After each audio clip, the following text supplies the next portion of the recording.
Mag-amnesia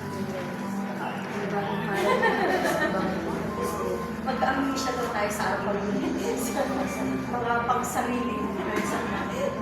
Ate Nancy, sige po, Lucas 9:23 sa basic At sinabi niya sa mga ibig niya ang sinagot sa amin, hindi na ang sa anak sa mga pasanin araw-araw na nanigawa at sumunod sa akin sa mga salamat sa atin, Nancy. Ano po, kumbaga parang Yan po sa first nasa liyan. ano po siya? May kampuka sa akin, hindi ko inabata.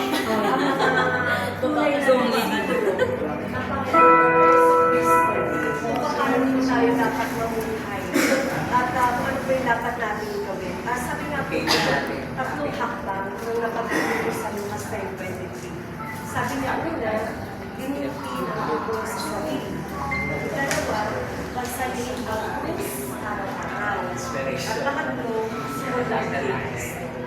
So yun po siya. So yung una po, parang sabi niya nga po dyan, magkakagunuhan yung nakakatupay tayo sa gawa ng laman.